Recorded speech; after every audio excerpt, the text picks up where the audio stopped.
పోయిన వీడియోలో ఇజ్రాయెల్ పరిస్థితి ఏమిటి అని మాట్లాడాం. 48 అవర్స్ ఎమర్జెన్సీ అని చెప్పి ప్రకటించారు. సో స్కూళ్ళు, కాలేజీలు, యూనివర్సిటీలు, ఆఫీసులు ఏమీ లేవు అని కూడా మాట్లాడుకున్నాం.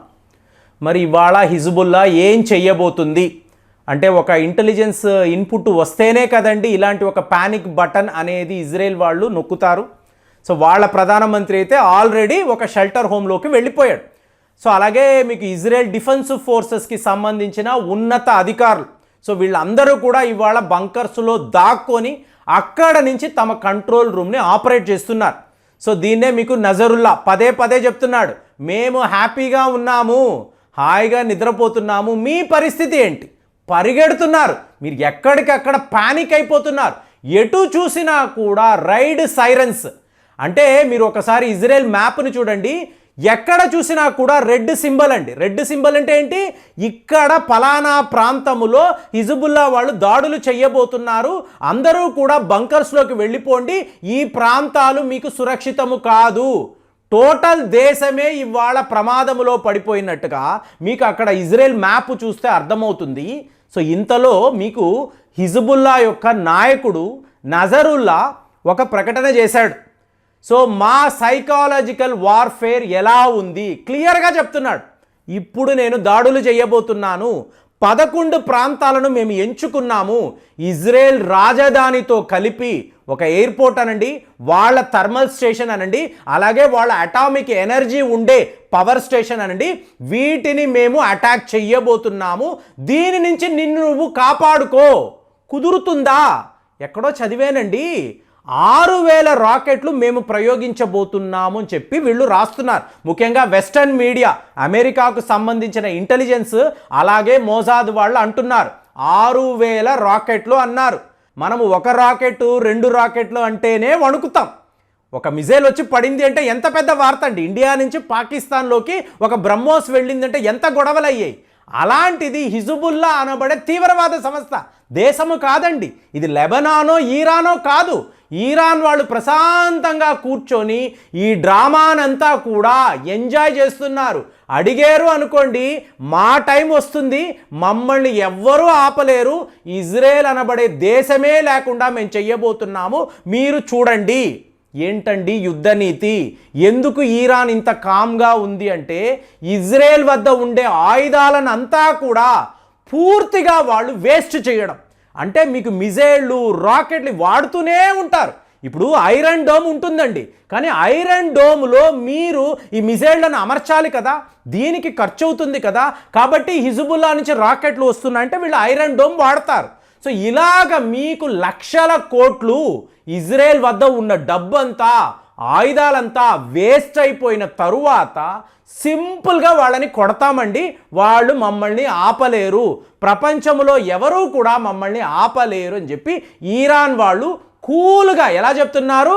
మీకు నజరుల్లా ద్వారా వాళ్ళు చెప్పిస్తున్నారు, మేము ల్యాండ్ అటాక్ చేసినా కూడా ఇజ్రాయెల్ వద్ద అంత గొప్ప ఆయుధాలు ఉండవు, ఎందుకంటే టోటల్గా వాళ్ళు ఖాళీ అయిపోతారు. అంటే అమెరికా వాడు 20 బిలియన్ అమెరికన్ డాలర్స్ ఇవ్వచ్చు, ఆర్థికంగా వాళ్ళని ఆదుకోవచ్చు, కానీ ప్రతిరోజు హిజ్బుల్లా చేస్తున్న దాడుల నుంచి ఇజ్రాయెల్ తప్పించుకోలేదు. అంటే ఇప్పుడు ఏమవుతుంది? 6000 మిజైల్స్ అంటున్నాము, కానే కాదండి, మేము 8000 మిజైల్స్ను, 8000 రాకెట్లను సిద్ధము చేశాము. దేనికోసరం అండి? 8000 రాకెట్లను మీరు సిద్ధము చేసి ఒక దేశం మీద మీరు ప్రయోగించబోతున్నారు అంటే ఆ దేశం ఉంటుందా? వీళ్ళ ప్లాన్ ఏమిటి అంటే 122 mm గ్రే టైప్ రాకెట్స్ అని అంటున్నారండి.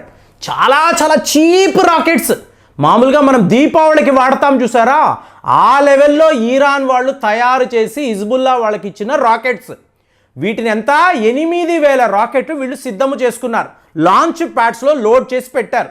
కొన్నిటిని ఇజ్రాయెల్ వాళ్ళు ధ్వంసము చేయగలిగారు, కానీ 8000 మిజైల్స్ అన్నప్పుడు, రాకెట్స్ అన్నప్పుడు వాస్ట్ డిఫరెన్స్ అండి. మీకు అన్ని ఆయుధాలను మీరు ధ్వంసం చేయడము ఇంపాసిబుల్.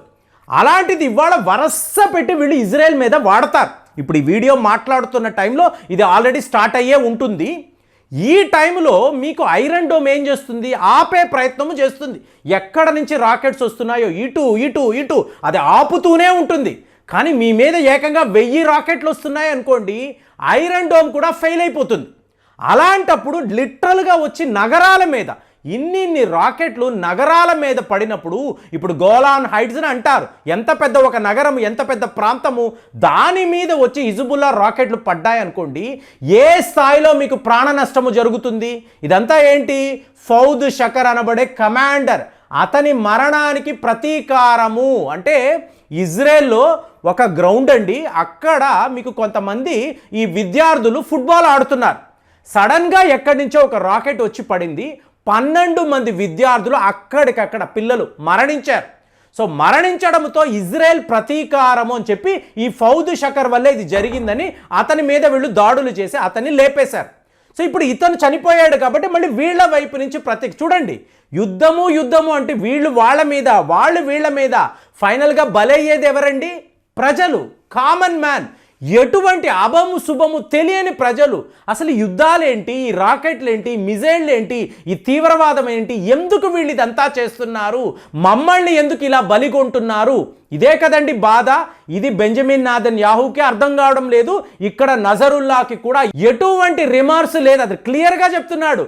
ఇది యుద్ధము, ఇజ్రాయెల్ వాళ్ళు మా మీద పదే దాడులు చేస్తున్నారు, వాళ్ళనైతే విడిచిపెట్టము. ఫ్రెండ్స్, ఇక్కడ ఒక విషయం చెప్పమంటారా? వీళ్ళ టార్గెట్ ఇజ్రాయెల్ కాదండి, ఇజ్రాయెల్ డిఫెన్స్ ఫోర్సెస్ కాదండి, మోసాద్. ఈ మోసాద్ వల్లే ఈ లెవెల్లో మా కమాండర్లు, మా నాయకులు మరణిస్తున్నారు. అక్కడ మీకు ఇరాన్లో హమాస్ నాయకుడు, అతని మరణానికి కూడా మోసాద్ ఇచ్చిన ఇన్పుట్స్ వల్లే, మోసాద్ ఏజెంట్లు తిరగడం వల్లే అలా జరిగింది. మా నాయకుడు, మా కమాండర్ మరణానికి కూడా ఇదే మోసాదే కారణము. కాబట్టి మా టార్గెట్ అంతా మోసాద్ యొక్క హెడ్ క్వార్టర్స్, మోసాద్ యొక్క బ్రాంచ్ ఆఫీసులు, ఎక్కడెక్కడ మోసాద్ ఏజెంట్లు దాక్కొని ఉంటారో, వాళ్ళు షెల్టర్ హోమ్స్లో ఉంటారో మేము వెతుకుతాము, కనిపెడతాము, ముందు ఆ మోసాద్ ఏజెంట్లను లేపేస్తాము. ఇందులో ఎటువంటి మార్పు లేదు. Nobody can stop us అని చెప్పి మీకు హిజ్బుల్లా యొక్క మీకు నాయకుడు నజరుల్లా పదే చెప్తున్నాడు. అంటే ఇప్పుడు మీకు అర్థమయ్యే ఉంటుంది ఎందుకు ఇరాన్ కామ్గా ఉంటున్నారు. మీకు హిజ్బుల్లా వాళ్ళు గత 2 వారాల నుంచి ఏంటి వీళ్ళ ప్లానింగ్ అంటే హైయెస్ట్ లెవెల్లో రాకెట్స్ను మోహరించడం. ఒకవైపు హమాస్ ఏమంటుంది, సీజ్ ఫైర్ డిస్కషన్స్, నెగోసియేషన్స్ చేద్దామండి, మాకు ఇజ్రాయెల్ మధ్య సీజ్ ఫైర్ ఉంటే బాగానే ఉంటుందని హమాస్ వాళ్ళు మాట్లాడుతున్నారు. కానీ ఇటువైపు ఏమైంది, హిజ్బుల్లా వాళ్ళు ఎక్కడ తగ్గడం లేదు. మా దాడులు ఎంత భయంకరంగా ఉంటుందంటే ఇజ్రాయెల్ దీన్ని తట్టుకోనే లేదు. తన చరిత్రలో ఇలాంటి ఒక యుద్ధాన్ని వాళ్ళు చూసే ఉండరు. ఫ్రెండ్స్, ఓవరాల్గా మిడిల్ ఈస్ట్ అంతా మీరు గమనించారనుకోండి, ఒక పానిక్ బటన్ అనేది ఉంది, ఎమర్జెన్సీ సిచ్యువేషన్ ఉంది, ఎక్కడికక్కడ రెడ్ అలర్ట్స్ ఉన్నాయి. ఈ టైంలో ఇంకొక వైపు చూశారనుకోండి, రష్యా వాళ్ళు ఇస్తున్న మోస్ట్ వాల్యుబుల్ ఇన్పుట్స్ ఇవాళ ఇజ్రాయెల్కి చాలా డేంజర్గా మారింది. అమెరికా వాడు పదే నేను డబ్బు ఇస్తాను, ఆయుధాలు ఇస్తాను అంటున్నాడు.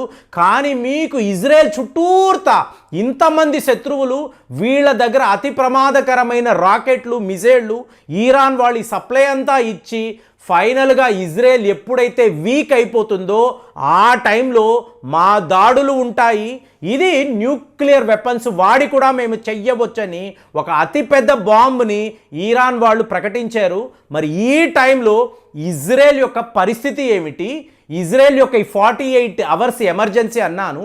మరి హిజ్బుల్లా వాళ్ళ 8000 రాకెట్లు ఒక్కసారిగా ఇజ్రాయెల్ మీద వెళ్ళి పడితే, ఐరన్ డోమ్ ఉన్నా కూడా ఈ నష్టాన్ని, ఈ బలిదానాన్ని ఇజ్రాయెల్ ప్రజలు పాపం వాళ్ళకి ఏమీ తెలియదు.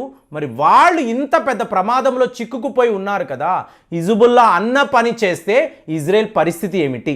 కామెంట్స్లో రాయండి. మళ్ళీ వచ్చే వీడియోలో కలుద్దాం. జై హింద్.